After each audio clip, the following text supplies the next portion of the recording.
Friends, welcome back to cinema explainer. ഇന്ന് നമ്മൾ 2025 പുറത്തിറങ്ങിയ മാതൃ എന്ന തെലുങ്ക് സിനിമയെക്കുറിച്ചാണ് നോക്കാൻ പോകുന്നത്. ആന്ധ്രയിൽ അടുത്തടുത്ത് കോളേജിൽ പഠിക്കുന്ന യുവതികളെ കാണാതാവുന്നു. 2-3 പെൺകുട്ടികൾ കാണാതായാൽ കുഴപ്പമില്ലായിരുന്നു. ഇവിടെ 30 മുതൽ 40 പെൺകുട്ടികളാണ് കാണാതാവുന്നത്. പോലീസിന് പോലും ഈ കേസ് അന്വേഷിച്ചിട്ട് ഒരു തുമ്പും കിട്ടാതെ ആകെ വലയാണ്. അതിനിടയിലാണ് ഈ കേസ് അന്വേഷിക്കുന്ന പോലീസ് ഉദ്യോഗസ്ഥന്റെ മകൾക്ക് തന്നെ ഒരു വലിയ ഷോക്ക് കാത്തിരിക്കുന്നത്. അതിനെ തേടി പോകുമ്പോൾ അവിടെ എന്തൊക്കെ നടക്കുന്നു, അടുത്തടുത്ത് എന്തൊക്കെ സംഭവിക്കുന്നു എന്ന് ചിന്തിക്കാൻ പോലും പറ്റാത്ത പല ട്വിസ്റ്റുകളും ഈ സിനിമയിലുണ്ട്. അതാണ് ഈ വീഡിയോയിലൂടെ നമ്മൾ നോക്കാൻ പോകുന്നത്. സിനിമയിലേക്ക് കിടക്കുന്നതിന് മുമ്പ് ഞാൻ എന്നും പറയുന്നത് പോലെ ചാനൽ ഇതുവരെ സബ്സ്ക്രൈബ് ചെയ്യാതെയാണ് നിങ്ങൾ വീഡിയോ കാണുന്നതെങ്കിൽ ചാനൽ ഒന്ന് സബ്സ്ക്രൈബ് ചെയ്ത് തൊട്ടടുത്തുള്ള ബെല്ലൈക്കൺ ഒന്ന് അമർത്തിയാൽ ഞങ്ങൾ അപ്ലോഡ് ചെയ്യുന്ന പുതിയ വീഡിയോസ് നിങ്ങൾക്കരികിലേക്ക് ഉടനെ തന്നെ എത്തുന്നതായിരിക്കും.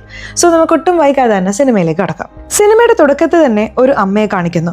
ആ അമ്മ ഇപ്പോൾ ഗർഭിണിയാണ്. എന്നാൽ ആ സമയത്ത് സ്വന്തം കണ്ണുകൾ കെട്ടിക്കൊണ്ട് അവർ വീട്ടിലൂടെ നടക്കുന്നതും എന്തിനാണ് അവരിങ്ങനെ കണ്ണുകൾ കെട്ടി വെച്ചിരിക്കുന്നത് എന്നൊരു ചോദ്യത്തോടെയും ആ സീൻ അവസാനിപ്പിച്ച് ഇപ്പോൾ കഥ പ്രസന്റിലേക്ക് വരുന്നു. കല്യാണം കഴിക്കാൻ പോകുന്ന ഒരു പെൺകുട്ടിയെ കാണിക്കുന്നു. രാത്രി മുഴുവൻ തന്റെ ഭാവി വരനുമായി ഫോണിൽ സംസാരിച്ച് ക്ഷീണം കാരണം അവൾ ഉറങ്ങാൻ തുടങ്ങുമ്പോൾ വീണ്ടും അതേ വരന്റെ അടുത്ത് നിന്ന് കോൾ വരുന്നു.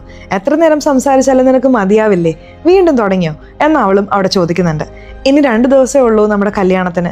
ഞാൻ നിനക്കൊരു ചെറിയ സർപ്രൈസ് തരാൻ ഉദ്ദേശിക്കുന്നുണ്ട്. നിനക്കൊന്ന് പുറത്തേക്ക് വരാൻ പറ്റുമോ എന്ന് അയാൾ ചോദിക്കുകയാണ്. രാവിലെ എപ്പോഴും ജോഗിങ്ങിന് പോകുമ്പോൾ കാണാമല്ലോ എന്ന് ആ പെൺകുട്ടി പറയുമ്പോൾ, അല്ല ഇപ്പോഴാണ് ആരും ഇല്ലാത്ത സമയം, ഇപ്പോൾ പുറത്തു വന്നാലേ ശരിയാവൂ, പ്ലീസ് ഒരു നിമിഷം മിസ് ചെയ്യരുത്, കല്യാണത്തിന് ശേഷം നമ്മൾ ഒന്നിച്ചല്ലേ ജീവിക്കാൻ പോകുന്നത് എന്നൊക്കെ പറഞ്ഞ് ബ്രെയിൻ വാഷ് ചെയ്ത് ഇപ്പോൾ ആ പെൺകുട്ടിയെ അയാൾ പുറത്തു കൊണ്ടുവരികയാണ്. അതേസമയം നിഗൂഢത നിറഞ്ഞ സംഘത്തെ നമ്മൾ കാണുകയാണ്. ആ സംഘം നാട്ടിൽ ഏതൊക്കെ പെൺകുട്ടികൾ ഫോണിൽ സംസാരിക്കുന്നുണ്ടോ ആ ഫോണുകളൊക്കെ ട്രാക്ക് ചെയ്യുന്നതായി കാണിക്കുന്നു. ഇപ്പോൾ ആ പെൺകുട്ടി റോഡിലേക്ക് വരികയാണ്. റോഡിൽ എവിടെ തൻ്റെ ഭാവി വരൻ എന്ന് നോക്കി നിൽക്കുമ്പോൾ പെട്ടെന്നൊരു വാൻ വന്ന് നിൽക്കുന്നു. ആ വാനിൽ നിന്ന് മുഖംമൂടി ധരിച്ച് കുറേ പേര് വരുന്നുണ്ട്. അങ്ങനെ വന്നവരെല്ലാം സ്ത്രീകളാണ്. അങ്ങനെ കുറേ സ്ത്രീകൾ വന്ന് ഇപ്പോൾ ആ പെൺകുട്ടിയെ അവിടെ നിന്ന് തട്ടിക്കൊണ്ടു പോകുന്നതായും കാണിക്കുന്നു. കട്ട് ചെയ്താൽ മറുവശത്ത് നമ്മുടെ സിനിമയിലെ ഹീറോയെ കാണിക്കുന്നുണ്ട്. ഇവന്റെ പേര് വസി. വസിക്ക് അമ്മയില്ല. വസി ചെറിയ കുട്ടി ആയിരിക്കുമ്പോഴേ തന്നെ അമ്മയെ പെട്ടെന്ന് കാണാതായതാണ്. തൻ്റെ അച്ഛനോടൊപ്പമാണ് വസി വളരുന്നത്. അച്ഛനോടൊപ്പം വളർന്നാലും അവൻ ഇടയ്ക്കിടെ അമ്മ വളർത്തുന്നതായി സ്വപ്നം വരും. അതാലോചിച്ച് അമ്മയെ ഓർത്ത് അവൻ വല്ലാതെ വിഷമിക്കും. ഇതൊക്കെ കണ്ട് വസിയുടെ അച്ഛൻ ഭയങ്കരമായി ഫീൽ ചെയ്യും. നമ്മുടെ വസിക്ക് ഒരു 3 സുഹൃത്തുക്കളുണ്ട്. എപ്പോഴും അവരുടെ കൂടെയാണ് ഇരുന്ന് സംസാരിക്കുന്നത്. ഒരു ദിവസം അവരുടെ കൂടെ ഇരിക്കുമ്പോൾ അമ്മയെക്കുറിച്ചൊരു സ്വപ്നം വരുന്നു. ആ സ്വപ്നം കണ്ടതും നമ്മുടെ വസി കാന്താര സിനിമയിലൊക്കെ ഉള്ളതുപോലെ ഭയങ്കരമായി പെരുമാറാണ്. അത് കണ്ട് സുഹൃത്തുക്കളും പേടിക്കുന്നുണ്ട്. കട്ട് ചെയ്താൽ മറ്റൊരു വശത്ത് ഒരു പോലീസ് ഇൻസ്പെക്ടറെ കാണിക്കുന്നു. നാട്ടിൽ അടുത്തടുത്ത് കുറേ പെൺകുട്ടികളെ കാണാതാവുന്നുണ്ടല്ലോ, ആ കേസ് ഇദ്ദേഹമാണ് അന്വേഷിക്കുന്നത്. അവിടെ ചില റൗഡി പിള്ളേരെ വിളിച്ചിട്ട് ആ പെൺകുട്ടികൾ കാണാതാകുന്നതും നിങ്ങളും തമ്മിൽ എന്താണ് ബന്ധം, സത്യം പറടാ എന്ന് ചോദിക്കുമ്പോൾ, അയ്യോ സാറേ ഇപ്പോഴൊന്നും ഞങ്ങളൊരു തെറ്റും ചെയ്യുന്നില്ല എന്നവന്മാരും കെഞ്ചാണ്. ഇപ്പോൾ ഓപ്പണിംഗ് സീനിൽ കാണാതായ ഒരു പെൺകുട്ടിയില്ലേ, അവരെയും ആ ലാബിലേക്ക് കൂട്ടിക്കൊണ്ടുവരുന്നു.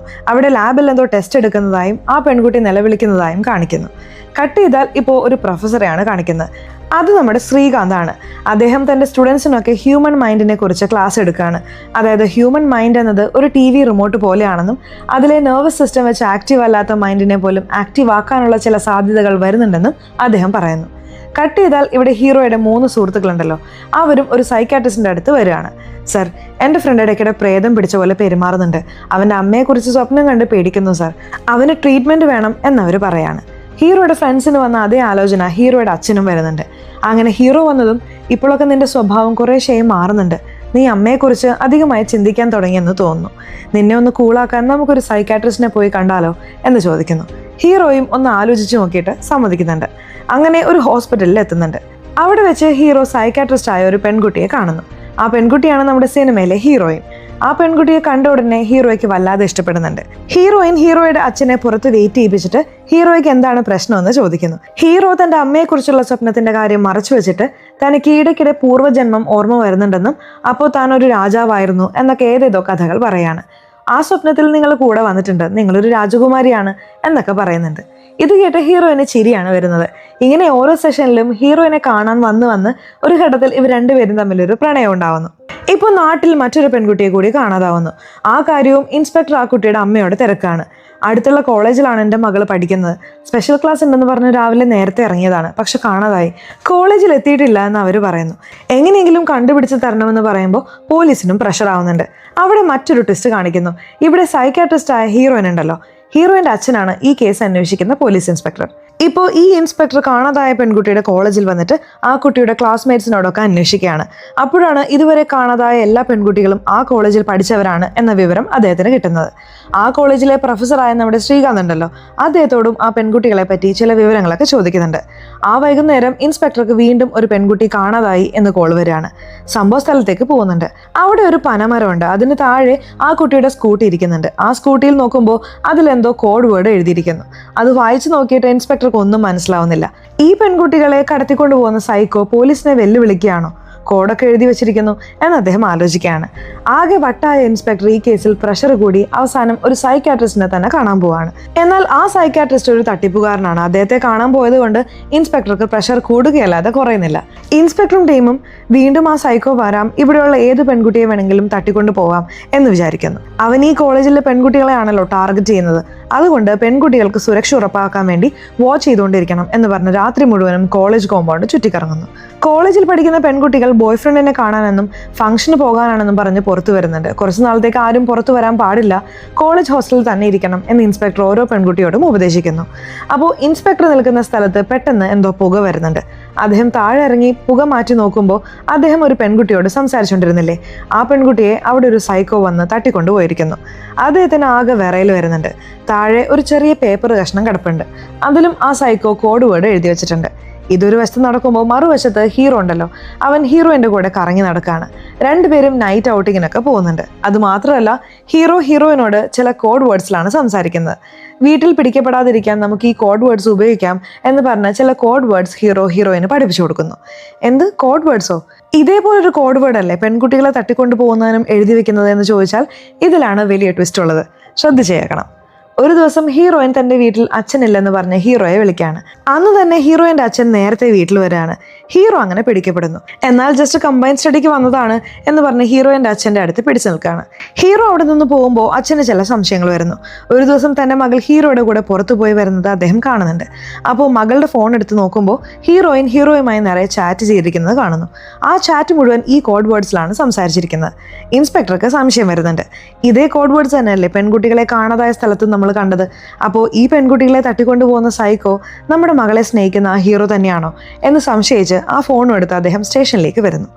സംഭവ സ്ഥലങ്ങളിൽ നിന്ന് കിട്ടിയ കോഡ് വേർഡ്സ് ഫോട്ടോ എടുത്തിട്ടുണ്ടായിരുന്നല്ലോ, അതുമായി ഒത്തുനോക്കുമ്പോൾ ചിലത് മാച്ച് കാണിക്കുന്നുണ്ട്. അപ്പോഴാണ് എല്ലാം ചെയ്യുന്നത് ആ വസി തന്നെയാണ്, ഹീറോ തന്നെയാണ് ആ സൈക്കോ എന്ന് അദ്ദേഹം ഉറപ്പിക്കുന്നത്. അവൻ്റെ കയ്യിൽ നിന്ന് ഇപ്പോൾ നമ്മുടെ മകളെ രക്ഷിക്കണമെന്ന് പറഞ്ഞ് അദ്ദേഹം മകൾക്ക് കോൾ ചെയ്യുന്നുണ്ട്. ഇപ്പോൾ ഹീറോയിനെയും കൂട്ടി ഒരു എക്സിബിഷന് വന്നിരിക്കുകയാണ്. ഇൻസ്പെക്ടർ ഹീറോയുടെ വീട്ടിൽ പോയി പരിശോധിക്കുന്നുണ്ട്. ഹീറോയുടെ റൂം മുഴുവൻ ഈ കോഡ് വേർഡ്സ് എഴുതി വെച്ചിട്ടുണ്ട്. ഇപ്പോൾ മകളെ രക്ഷിക്കാൻ അദ്ദേഹം എക്സിബിഷനിലേക്ക് ഓടുകയാണ്. എന്നാൽ അതിനുള്ളിൽ ആ എക്സിബിഷനിലേക്ക് മുഖത്ത് മാസ്ക് ഒക്കെ ഇട്ട് ചില സ്ത്രീകൾ വരുന്നുണ്ട്. അവരവിടെയുള്ള ഹീറോയിനെ തട്ടിക്കൊണ്ടുപോകാൻ ശ്രമിക്കുകയാണ്. എന്നാൽ അവരുടെ അടുത്ത് നമ്മുടെ ഹീറോ അടിയുണ്ടാക്കുന്നുണ്ട്. അതിനുള്ളിൽ ഇൻസ്പെക്ടറും പോലീസും അവിടെ എത്തുന്നു. അവിടെ വഴക്കൂടിക്കൊണ്ടിരുന്ന ഹീറോയെ അവർ പിടികൂടുന്നു. ഹീറോ ചേച്ചേ പറയുന്നത് മനസ്സിലാക്കുക, നിങ്ങളുടെ മകളെയാണ് ഇവർ തട്ടിക്കൊണ്ടു പോകാൻ വന്നത്, എന്നെ വീട് എന്ന് പറയുന്നുണ്ടെങ്കിലും അത് വിശ്വസിക്കാതെ പോലീസ് ഹീറോയെ അറസ്റ്റ് ചെയ്യുന്നു. ഈ ഗ്യാപ്പിൽ നമ്മുടെ ഹീറോയിൻ ഉണ്ടല്ലോ, അവരെ ആ മുഖംമൂടി സംഘം അവിടെ നിന്ന് തട്ടിക്കൊണ്ടു പോകുന്നുണ്ട്. ഇപ്പോൾ ഹീറോയെ സ്റ്റേഷനിൽ കൊണ്ടുവന്ന് ഇൻസ്പെക്ടർ പൊതിരെ തല്ലുകയാണ്. എൻ്റെ മകൾ ഉൾപ്പെടെ എല്ലാ പെൺകുട്ടികളെയും തട്ടിക്കൊണ്ടു പോകുന്നത് നീയാണോടാ? എൻ്റെ മകളോട് എന്തോ ഒരു കോഡ് വേർഡിലാണല്ലോ ഫോണിൽ സംസാരിച്ചുകൊണ്ടിരിക്കുന്നത്, മര്യാദയ്ക്ക് പറ, എന്തിനാണ് ഇങ്ങനെ ചെയ്യുന്നത് എന്ന് പറഞ്ഞ് തല്ലുകയാണ്. സാർ കോഡ് വേർഡ്സ് എൻ്റെ അമ്മ എനിക്ക് ചെറുപ്പത്തിൽ പഠിപ്പിച്ചു തന്നതാണ് സാർ, അത് വെച്ചിട്ടാണ് സംസാരിക്കുന്നത്. ലവ് വിഷയമൊന്നും വീട്ടിലറിയാതിരിക്കാനാണ് അങ്ങനെ സംസാരിച്ചത്. അവിടെ ഒരു സംഘം വന്നു, നിങ്ങളുടെ മകളെ ആ സംഘമാണ് തട്ടിക്കൊണ്ടു പോയത്, വിശ്വസിക്ക് സാർ എന്ന് ഹീറോ അവിടെ കിടന്ന് കരയാണ്. ഇപ്പോൾ ഹീറോയുടെ ബാക്ക്ഗ്രൗണ്ട് ഒക്കെ അന്വേഷിക്കുമ്പോൾ അവനിപ്പോൾ ഒരു സിവിൽ എഞ്ചിനീയർ ആണെന്നും അവനൊരു അമ്മയുണ്ടായിരുന്നു എന്നും അവരുടെ പേര് അഞ്ജലി എന്നാണെന്നും അറിയുന്നു. 2003 ഇവർ കുടുംബമായി ഒരു ജംഗിൾ സഫാരിക്ക് പോയപ്പോൾ ആ കാട്ടിൽ വെച്ച് ഹീറോയുടെ അമ്മയെ കാണാതായി. ഇവർ പോലീസ് സ്റ്റേഷനിൽ 2003 തന്നെ പരാതി കൊടുത്ത് കുറെ അന്വേഷിച്ചിട്ടുണ്ട്. ഇതുവരെ ഹീറോയുടെ അമ്മയെ കിട്ടിയിട്ടില്ല. അതേപോലെ ഹീറോയുടെ അമ്മ ജീവിച്ചിരുന്ന കാലത്ത് ഒരു സയന്റിസ്റ്റ് ആയിരുന്നു എന്നും പോലീസുകാർ കണ്ടെത്തുന്നു. അങ്ങനെ നമ്മുടെ ഹീറോയുടെ അമ്മയാണ് ഹീറോയ്ക്ക് ഈ കോഡ് വേർഡ്സ് ഒക്കെ ചെറുപ്പത്തിൽ പഠിപ്പിച്ചു കൊടുത്തിട്ടുള്ളത്. അതുകൊണ്ടാണ് ഹീറോയ്ക്ക് അതൊക്കെ അറിയാവുന്നത്. ഇതൊക്കെ വെച്ച് നോക്കുമ്പോൾ ഹീറോ അല്ല ഈ കുറ്റകൃത്യങ്ങൾ ചെയ്തത്, ഇതിന് പിന്നിൽ മറ്റാരോ ഉണ്ട് എന്ന് പോലീസുകാർ ഉറപ്പിക്കുകയാണ്. ഇപ്പോൾ ഈ കേസിൽ ഹീറോയെ കൊണ്ട് തന്നെ സഹായിപ്പിക്കാം എന്ന് കരുതാണ്. പോലീസിന് കുറെ ക്ലൂ കിട്ടി കാണുമല്ലോ, അതായത് ഓരോ തവണ തട്ടിക്കൊണ്ടു പോകാൻ പോകുമ്പോഴും കോഡ് വേർഡ്സ് എഴുതി വെച്ചിരുന്നല്ലോ. ആ കോഡ് വേർഡ്സൊക്കെ പോലീസുകാർ ഹീറോയുടെ കയ്യിൽ കൊടുത്ത് ഇതൊക്കെ എന്താണ് എന്ന് ചോദിക്കുകയാണ്. ഈ കോഡ് വേർഡ്സ് എല്ലാം കൂടി ചേർത്ത് വായിച്ചാൽ അമ്മ എന്നൊരൊറ്റ വാക്ക് മാത്രമാണ് സർ വരുന്നത്. ആരാണോ അമ്മ, എന്തിനാണ് ആ അമ്മ ഇങ്ങനെയൊക്കെ ചെയ്യുന്നത് എന്ന് എനിക്കൊന്നും മനസ്സിലാവുന്നില്ല സർ എന്ന് ഹീറോ പറയുമ്പോൾ ഇൻസ്പെക്ടർ തല പോയിക്കുന്നു. ഇപ്പോൾ അദ്ദേഹത്തിൻ്റെ മകളെയും കാണാതായല്ലോ, അവിടെ എന്ത് ചെയ്യണം എന്ന് അദ്ദേഹത്തിന് ഒരു പിടിയും കിട്ടുന്നില്ല. അപ്പോഴാണ് അവിടെ കല്യാണം കഴിഞ്ഞ ഒരു പുതുമോടി പെൺകുട്ടി വരുന്നത്. എന്താ പ്രശ്നം എന്ന് ചോദിച്ചപ്പോൾ എൻ്റെ ഭർത്താവിനെ കാണാനില്ല എന്ന് പറഞ്ഞ് ആ കുട്ടി കരയാണ്. എന്താ ഇതുവരെ പെൺകുട്ടികളെയല്ലേ കാണാതായത്, ഇപ്പോൾ ആണുങ്ങളെയും ആ സൈക്കോ തട്ടിക്കൊണ്ടുപോകാൻ തുടങ്ങിയോ എന്ന് അദ്ദേഹം സ്തംഭിച്ചു പോവാണ്. ഇപ്പോൾ പരാതി കൊടുത്ത ആ പെൺകുട്ടിയുടെ വീട്ടിലും വന്നിട്ട് നിങ്ങൾക്ക് ഇപ്പോഴല്ലേ കല്യാണം കഴിഞ്ഞു എന്ന് പറഞ്ഞത്, നിങ്ങളുടെ കല്യാണത്തിന് മുൻപരിചയമില്ലാതെ ആരെങ്കിലും വന്നിരുന്നോ എന്ന് ചോദിക്കുമ്പോൾ ഒരു പ്രൊഫസർ വന്നിരുന്നു സാർ, അദ്ദേഹം ഞങ്ങൾക്കൊരു ഗിഫ്റ്റ് പോലും തന്നു എന്ന് പറഞ്ഞ് ആ ഗിഫ്റ്റ് എടുത്ത് കൊടുക്കുകയാണ്. ആ പ്രൊഫസർ കാണാൻ എങ്ങനെ ഇരിക്കും എന്ന് ചോദിച്ചപ്പോൾ ആൽബത്തിലുള്ള ഒരു ഫോട്ടോ കാണിക്കുകയാണ്. ആ ഫോട്ടോ കാണുന്ന ഇൻസ്പെക്ടർ ഷോക്കാവാണ്. കാരണം ആ പ്രൊഫസർ ആരാണെന്ന് വെച്ചാൽ ഏത് കോളേജിൽ നിന്നാണോ കുട്ടികളെ കാണാതാവുന്നത് ആ കോളേജിലെ പ്രൊഫസറായ നമ്മുടെ ശ്രീകാന്ത് ഉണ്ടല്ലോ, അദ്ദേഹമാണ്. കട്ട് ചെയ്താൽ ഇപ്പോൾ ഒരു ആശ്രമം കാണിക്കുന്നു, അവിടെ ഈ പ്രൊഫസറെയും കാണിക്കുന്നുണ്ട്. പുള്ളി വേറെ ലെവലിൽ വേറൊരു ലുക്കിലാണ് ഉള്ളത്. ആ പ്രൊഫസറുടെ ആശ്രമത്തിലാണ് ഇതുവരെ കാണാതായ എല്ലാ പെൺകുട്ടികളും ഉള്ളത്. അവരുടെ എല്ലാവരുടെയും മനസ്സ് ഇപ്പോൾ ഈ പ്രൊഫസറുടെ കൺട്രോളിലാണ്. അതായത് പാവയ്ക്ക് കീ കൊടുത്തതുപോലെ ഇപ്പോൾ അവരുടെ മനസ്സിന് ഈ പ്രൊഫസർ കീ കൊടുത്തിട്ടുണ്ട്. പ്രൊഫസർ എന്ത് പറഞ്ഞാലും എന്ത് ചെയ്യാൻ പറഞ്ഞാലും ഒരു അടിമയെ പോലെ അവിടെയുള്ള പെൺകുട്ടികളെല്ലാം ചെയ്യും. ആ പ്രൊഫസർ ആ ആശ്രമത്തിൽ ഒരു വലിയ പ്രതിമ വെച്ചിട്ടുണ്ട്. അത് അദ്ദേഹത്തിൻ്റെ അമ്മയുടെ പ്രതിമയാണ്. ഇപ്പോൾ അദ്ദേഹം ഒരു കൺട്രോൾ റൂമിൽ ഇരിക്കുകയാണ്. അവിടേക്ക് ഇപ്പോൾ തട്ടിക്കൊണ്ടുവന്ന ഹീറോയിനെ കൊണ്ടുവരുന്നു. ഞാൻ നേരത്തെ പറഞ്ഞില്ലേ ആ നാട്ടിലെ പെൺകുട്ടികളുടെ ഫോണെല്ലാം മാസ്ക് ഇട്ട ആളുകൾ ട്രാക്ക് ചെയ്യുന്നുണ്ടെന്ന്. അങ്ങനെ ഹീറോയിൻ്റെ ഫോൺ ട്രാക്ക് ചെയ്തപ്പോൾ അവർ ഈ കോഡ് വേർഡിൽ വാട്സാപ്പിൽ ചാറ്റ് ചെയ്യുന്നതായി കണ്ടെത്തി. നമ്മൾ ഉപയോഗിക്കുന്ന കോഡ് വേർഡ് എങ്ങനെ ഈ പെൺകുട്ടി അറിഞ്ഞു എന്ന് വിചാരിച്ചിട്ടാണ് ഇപ്പോൾ ഹീറോയിനെ ഈ മാസ്ക് ഇട്ട സംഘം തട്ടിക്കൊണ്ടുവന്നിരിക്കുന്നത്. ഹീറോയിനോടും നിനക്ക് എങ്ങനെ ഈ കോഡ് വേർഡ്സ് ഒക്കെ അറിയാം എന്ന് ചോദിക്കുമ്പോൾ ഞാൻ സ്നേഹിക്കുന്ന വസി എന്നൊരു പയ്യനാണ് അതൊക്കെ എനിക്ക് പറഞ്ഞു തന്നത് എന്ന് പറയുന്നു. അതുവഴിയാണ് ഞാൻ അറിഞ്ഞത് എന്നും പറയുന്നുണ്ട്. ഇപ്പോൾ ആ വസി എവിടെയാണെന്ന് ചോദിച്ച് ഹീറോയിനെ മർദ്ദിക്കുകയാണ്. അതേസമയം ഇവിടെ ഒരു പ്രൊഫസർ ഉണ്ടല്ലോ, അദ്ദേഹം ഒരു മുറിയിലേക്ക് വരികയാണ്. ആ മുറിയിൽ ഒരു ശവപ്പെട്ടിയുണ്ട്. അതെ, ഒരു 20 വർഷം മുൻപേ പ്രൊഫസറുടെ അമ്മ മരിച്ചുപോയതാണ്. എന്നാൽ 20 വർഷമായി ആ ബോഡി അദ്ദേഹം കേടുകൂടാതെ സൂക്ഷിച്ച് ദിവസവും തൻ്റെ അമ്മയെ വണങ്ങും. അമ്മയുടെ മേൽ അത്രയ്ക്ക് അഡിക്ഷനാണ് അദ്ദേഹത്തിന്. അമ്മയെ ജീവനോടെ തിരിച്ചു കൊണ്ടുവരണം എന്ന് പറഞ്ഞാണ് ഇത്രയും പരിശ്രമങ്ങൾ അദ്ദേഹം നടത്തിയിരിക്കുന്നത്. അതെങ്ങനെ സാധ്യമാവുമെന്ന് ചോദിക്കുകയാണെങ്കിൽ അതാണ് ഇനി കുറച്ച് കഴിഞ്ഞാൽ പറയാൻ പോകുന്നത്. ഇവിടെ ഹീറോയിനും ആ ആശ്രമത്തിലെ ഒരു സെല്ലിനുള്ളിലുണ്ട്. ആ സെല്ലിനുള്ളിലിരുന്ന് ഹീറോയുടെ ചിത്രം വരയ്ക്കുകയാണ്. അതിനു ചുറ്റും കോഡ് വേർഡിൽ അവനെ മിസ് ചെയ്യുന്നതായും വേഗം എന്നെ രക്ഷിക്കു വസി എന്നും എഴുതുന്നുണ്ട്. അതൊക്കെ ഒരു വശത്തൂടെ പോകുന്ന അഞ്ജലി എന്ന സ്ത്രീ കാണുന്നു. അവർക്കും ഈ കോഡ് വേർഡ്സിനെ പറ്റി നന്നായിട്ട് അറിയാം. അത് വായിച്ചു നോക്കിയിട്ട് നീ സ്നേഹിക്കുന്ന പയ്യന്റെ പേര് വസി എന്നാണോ എന്ന് ചോദിക്കുകയാണ്. നിങ്ങൾക്ക് ഈ കോഡ് വേർഡൊക്കെ എങ്ങനെ അറിയാം എന്ന് ചോദിച്ചപ്പോൾ ഈ കോഡ് വേർഡ്സ് ഒക്കെ കണ്ടുപിടിച്ചത് ഞാൻ തന്നെയാണ്, അതുകൊണ്ടാണ് എന്നെ ഇവിടെ അടച്ചു വെച്ചിരിക്കുന്നത്. ഏകദേശം 20 വർഷമായി ഞാൻ ഇവിടെ തന്നെയാണ്. എൻ്റെ മകൻ്റെ പേരും വസി എന്നാണ് എന്നവർ പറയാണ്. അപ്പോഴാണ് അറിയുന്നത് നമ്മുടെ ഹീറോയുടെ അമ്മ വേറെ ആരുമല്ല, ഈ അഞ്ജലി തന്നെയാണെന്ന്. അവരെ കാണാതായത് പറഞ്ഞില്ലേ, അവരെ നേരെ ഈ പ്രൊഫസർ തട്ടിക്കൊണ്ടുവന്ന് 20 വർഷം മുൻപേ ഈ സ്ഥലത്ത് എത്തിച്ചതാണ്. ഇപ്പോൾ കുറച്ചു നേരത്തിനുള്ളിൽ ആ സംഘം ഉണ്ടല്ലോ, അവർ നമ്മുടെ ഹീറോയെയും തട്ടിക്കൊണ്ടുവരുന്നു. അവനെയും തല്ലി ഇതേ ആശ്രമത്തിലേക്ക് കൊണ്ടുവരുന്നു. അപ്പോഴാണ് തൻ്റെ മകൻ വരുന്നതും അഞ്ജലി എന്ന ആ അമ്മ അവിടെ കാണുന്നത്. അവർക്കുള്ളിൽ വലിയൊരു ഇമോഷൻ ഉണ്ടാവുന്നുണ്ട്. നിങ്ങൾക്കൊരു ചോദ്യം ഉണ്ടാവും, ഈ പ്രൊഫസർ എന്തിനാണ് ഇത്രയും പേരെ ഇവിടെ തട്ടിക്കൊണ്ടുവരുന്നത്, അങ്ങനെ കൊണ്ടുവരുന്ന പെൺകുട്ടികളെയൊക്കെ എന്ത് ചെയ്യുന്നു എന്ന്. അതാണ് ഇനി വ്യക്തമായി പറയാൻ പോകുന്നത്. ഈ പ്രൊഫസർ മുമ്പ് ഒരു സയന്റിസ്റ്റ് ആയിരുന്നു. അതേപോലെ ഹീറോയുടെ അമ്മ അഞ്ജലിയും സയന്റിസ്റ്റ് ആണല്ലോ. അങ്ങനെ അഞ്ജലിയെ പ്രൊഫസർ തൻ്റെ കൂടെ വെച്ചുകൊണ്ട് അദ്ദേഹം കണ്ടുപിടിച്ചൊരു ടെസ്റ്റ് അവിടെയുള്ള പെൺകുട്ടികളുടെ ശരീരത്തിൽ അദ്ദേഹം പരീക്ഷിക്കുന്നു. അതായത് ബോധത്തോടു കൂടിയിരിക്കുന്ന ആ പെൺകുട്ടികളുടെ തലച്ചോറിലെ മെമ്മറി എല്ലാം റീആക്ടിവേറ്റ് ചെയ്തിട്ട് ആ പെൺകുട്ടികളെല്ലാം തൻ്റെ അടിമയാക്കാൻ ഒരു ചിപ്പ് അദ്ദേഹം ആക്ടിവേറ്റ് ചെയ്യുന്നു. ഈ കണ്ടുപിടുത്തം ഇദ്ദേഹം സ്വയം കണ്ടുപിടിച്ചതാണ്. അങ്ങനെ ആക്ടിവേറ്റ് ചെയ്യുന്നതിലൂടെ അവിടെയുള്ള എല്ലാ പെൺകുട്ടികളും പ്രൊഫസറുടെ അടിമകളായി മാറുന്നു. അങ്ങനെയാണ് ഇവർ തട്ടിക്കൊണ്ടുവന്ന പെൺകുട്ടികളെല്ലാം അവിടെ എത്തിയതും ഇവരുടെ അടിമകളായി മാറി അവിടെ തന്നെ ജീവിക്കാൻ തുടങ്ങിയത്. ആ പെൺകുട്ടികളെ വെച്ചുകൊണ്ടാണ് നാട്ടിലുള്ള മറ്റു പെൺകുട്ടികളെയും ഇവർ തട്ടിക്കൊണ്ടുവരുന്നത്. ഇതൊരു സർക്കിൾ പോലെയാണ്. ശരി, എന്തിനാണ് ഇതൊക്കെ ചെയ്യുന്നത്? ഇത് വെച്ച് അദ്ദേഹം എന്ത് നേടുന്നു എന്ന് ചോദിച്ചാൽ മരിച്ചുപോയ ഒരു ശരീരത്തിന് വീണ്ടും ജീവൻ നൽകാനാണ് ഇത്രയും പെൺകുട്ടികളെ അവിടെ തട്ടിക്കൊണ്ടുവരുന്നത്. യഥാർത്ഥത്തിൽ പ്രൊഫസറുടെ അമ്മ 20 വർഷം മുമ്പേ മരിച്ചതാണ്. അവരുടെ ശരീരം പോലും കേടുകൂടാതെ സൂക്ഷിച്ചിട്ടുണ്ട് എന്ന് പറഞ്ഞല്ലോ. ഈ 20 വർഷം അവരുടെ അമ്മയുടെ ബ്ലഡ് ഗ്രൂപ്പിലുള്ള പെൺകുട്ടികളെല്ലാം ഇദ്ദേഹം തട്ടിക്കൊണ്ടുവന്ന് അവരുടെ തലച്ചോറിനെ കൺട്രോൾ ചെയ്ത് അതുവഴി അമ്മയുടെ തലച്ചോറുമായി ബന്ധിപ്പിച്ച് അമ്മയ്ക്ക് വീണ്ടും ജീവൻ കൊടുക്കാനാണ് ഈ പ്രൊഫസർ ഇത്രയും ശ്രമിക്കുന്നത്. ഇതൊക്കെ വളരെ സയന്റിഫിക് ആയി തന്നെ ഇദ്ദേഹം കണ്ടുപിടിച്ച് ചെയ്യുന്നുണ്ട്. ഇതുവരെ അത് പരാജയമായിരുന്നു. അതിനു വേണ്ടിയിട്ടാണ് തനിക്കൊരു സഹായിയായി അഞ്ജലിയെ വെച്ചിരിക്കുന്നത്. അതുമാത്രമല്ല, ആ അഞ്ജലിയുടെ മേൽ ഈ 20 വർഷമായി പ്രൊഫസർക്ക് ആഗ്രഹമുണ്ട്. ഞാനും 20 വർഷമായി നിന്റെ പിന്നാലെ നടക്കുന്നു, പക്ഷെ എന്നെ അടുപ്പിക്കാൻ പോലും സമ്മതിക്കുന്നില്ലല്ലോ. എപ്പോഴാണ് നീ പൂർണ്ണമായും എൻ്റെ കൂടെ വരാൻ പോകുന്നത് എന്ന് ചോദിച്ച് എപ്പോഴും അഞ്ജലിയുടെ അടുത്ത് വന്ന് ഇദ്ദേഹം മോശമായി സംസാരിക്കും. കുറച്ചു നേരത്തിനുള്ളിൽ തന്നെ നമ്മുടെ ഹീറോ ഉണ്ടല്ലോ, അവൻ ആ ആശ്രമത്തിൽ നിന്നും രക്ഷപ്പെടുന്നു. ആ ഗുണ്ടകളെ പോലെ തന്നെ ഇവനും ഒരു മാസ്ക് ഇട്ട് അവരുടെ ആളുകളിൽ ഒരാളായി അവിടെയുള്ള ഹീറോയിന്റെ സെല്ലിലേക്ക് വരികയാണ്. നീ ഒന്നുകൊണ്ടും വിഷമിക്കണ്ട, കുറച്ചു നേരത്തിനുള്ളിൽ നമ്മൾ ഇവിടെ നിന്ന് രക്ഷപ്പെടും എന്ന് പറയാണ്. അപ്പോഴാണ് ഹീറോ സെല്ലിൽ നിന്ന് രക്ഷപ്പെട്ട വിവരം പ്രൊഫസർക്കും അറിയുന്നത്. തന്റെ ആളുകളെ അയച്ച് എല്ലായിടത്തും നമ്മുടെ ഹീറോയെ തിരയാണ്. ഇപ്പോൾ സെല്ലിനുള്ളിൽ ഉള്ള ഹീറോയിനെയും പിടിക്കുകയാണ്. മര്യാദയ്ക്ക് പറ, നിന്റെ കാമുകൻ എവിടെ? അവനിപ്പോ ഇവിടേക്ക് വന്നില്ലെങ്കിൽ നിന്നെ എന്തെങ്കിലും ചെയ്തു കളയും എന്ന് പറഞ്ഞ് ഭീഷണിപ്പെടുത്തുകയാണ്. നീ എന്തൊരു സൈക്കോ ആണ്, നീയൊക്കെ ഒരു മനുഷ്യനാണോ? ഇതിന് ഇത്രയും പെൺകുട്ടികളെ നിന്റെ കൺട്രോളിൽ വെച്ചിട്ട് എന്നെ ഭീഷണിപ്പെടുത്താണോ? നിനക്കൊന്നും മനുഷ്യപ്പറ്റില്ലേ? അത് മാത്രമല്ല, ഹീറോയുടെ അമ്മ അഞ്ജലി അവരെ എന്തിനാണ് 20 വർഷമായി ഇവിടെ വെച്ചിരിക്കുന്നത് എന്ന് ഭയങ്കരമായി ചീത്ത വിളിക്കുകയാണ്. അപ്പോഴാണ് എന്തിനാണ് ഇതൊക്കെ ചെയ്യുന്നത്, എന്തിനാണ് വീണ്ടും എൻ്റെ അമ്മയ്ക്ക് ജീവൻ കൊടുക്കണമെന്ന് ഞാൻ ചിന്തിക്കുന്നത് എന്നൊരു ഫ്ലാഷ് ബാക്കിലേക്ക് ഇപ്പോൾ ഈ പ്രൊഫസർ പോകുന്നത്. ഓപ്പണിംഗ് സീനിൽ കണ്ണ് കെട്ടിക്കൊണ്ട് ഒരു അമ്മ നടക്കുന്നതായി കാണിച്ചിരുന്നില്ലേ, അത് യഥാർത്ഥത്തിൽ ഈ പ്രൊഫസറുടെ അമ്മയാണ്. അവർ ഗർഭിണിയായിരിക്കുന്ന സമയത്ത് ഡോക്ടറുടെ അടുത്ത് വന്നിരുന്നു. ഡോക്ടർ പറഞ്ഞു, നിങ്ങൾക്കൊരു വ്യത്യസ്തമായ രോഗം വന്നിട്ടുണ്ട്, നിങ്ങളുടെ കാഴ്ച കുറേശ്ശെയായി പോയിക്കൊണ്ടിരിക്കുകയാണ്. നിങ്ങൾക്ക് കുഞ്ഞ് ജനിച്ചാൽ നിങ്ങൾ സ്ഥിരമായി കാണാൻ പറ്റാത്ത വിധം കാഴ്ച നശിക്കും. നിങ്ങൾ ഈ കുഞ്ഞിനെ പ്രസവിക്കുന്നുണ്ടോ അതോ വേണ്ടെന്ന് വെക്കുന്നോ എന്ന് ഡോക്ടർ ചോദിച്ചു. അതിൽ ആ അമ്മയും ഇമോഷണൽ ആയിട്ട്, ആദ്യമേ എൻ്റെ ഭർത്താവ് എന്നെ വിട്ടുപോയി, എൻ്റെ കുഞ്ഞാണ് എനിക്കിനി ലോകം എന്ന് കരുതി ഞാൻ ജീവിക്കുകയാണ്. എനിക്ക് കാണാൻ പറ്റിയില്ലെങ്കിലും കുഴപ്പമില്ല, എൻ്റെ മകനിലൂടെ ഞാൻ ലോകം കണ്ടോളാം, എനിക്ക് ഈ കുഞ്ഞിനെ വേണം എന്ന് പറഞ്ഞ് അവിടെ അവർ തൻ്റെ കണ്ണുകൾ കെട്ടി അടുത്ത 6 മാസം കാഴ്ചയില്ലാതെ എങ്ങനെ ജീവിക്കാം എന്ന് പ്രാക്ടീസ് ചെയ്തിട്ടാണ് കുഞ്ഞിനെ പ്രസവിച്ച് വളർത്തുന്നത്. അങ്ങനെ വളർന്ന് തൻ്റെ അമ്മയുടെ സ്നേഹത്തിൽ വലിയ ആളായ മകനാണ് ഈ പ്രൊഫസർ. അച്ഛനില്ലാതെ വളർന്നതുകൊണ്ട് വില്ലൻ ചെറുപ്പത്തിൽ കുറെ കുട്ടികളുടെ അടുത്ത് നിന്ന് അപമാനം നേരിട്ടിട്ടുണ്ട്. എന്നാൽ ആ അപമാനം തൻ്റെ അമ്മയോട് പോലും പറയാതെ, അമ്മയോട് പറഞ്ഞാൽ അമ്മയ്ക്ക് വിഷമമാകുമെന്ന് കരുതി തനിക്കുള്ളിൽ തന്നെ ആ വേദനകൾ ഒതുക്കിയിരുന്നു. എങ്ങനെയെങ്കിലും വലിയ ആളായി ഞാനൊരു സയന്റിസ്റ്റായി നല്ലതുപോലെ സമ്പാദിച്ച് എൻ്റെ അമ്മയെ റാണിയെ പോലെ നോക്കണമെന്ന് പറഞ്ഞ് അദ്ദേഹം ഒരുപാട് പരിശ്രമങ്ങൾ നടത്തും. ഇങ്ങനെ അവൻ വലുതാവാണ്. അവൻ്റെ ലാബിലിരുന്ന് പുതുതായി ഹ്യൂമൻ ബ്രെയിനിനെ എങ്ങനെ കൺട്രോൾ ചെയ്യാം എന്നതിനെ പറ്റി കണ്ടുപിടുത്തങ്ങൾ നടത്തിക്കൊണ്ടിരിക്കുമ്പോൾ അവിടേക്ക് അഞ്ജലി വരികയാണ്. അന്ന് അഞ്ജലിക്ക് കല്യാണമൊന്നും കഴിഞ്ഞിട്ടില്ല. ഈ പ്രൊഫസറെ അവൾ പുറകെ നടന്ന് പ്രണയിച്ചിട്ടുണ്ടായിരുന്നു. ഇവിടെ നോക്കഞ്ജലി, എനിക്കൊരു സയന്റിസ്റ്റ് ആണോ, അതിനൊരുപാട് കഷ്ടപ്പെടുന്നുണ്ട്, ഈ ലവ് ഒന്നും എനിക്ക് സെറ്റ് ആവില്ല എന്ന് പ്രൊഫസർ എത്ര പറഞ്ഞാലും എന്നെ വേണ്ടെന്ന് വെക്കോ, നമുക്ക് രണ്ടുപേർക്കും കല്യാണം കഴിക്കാം, കുഞ്ഞുങ്ങളെ പ്രസവിക്കാം, അതിനുശേഷം നീ ഈ കണ്ടുപിടുത്തങ്ങളുടെ ജോലി എന്ത് വേണമെങ്കിലും നോക്കിക്കോ എന്ന് പറഞ്ഞ് അഞ്ജലി പ്രൊഫസറുടെ മനസ്സ് മാറ്റുന്നു.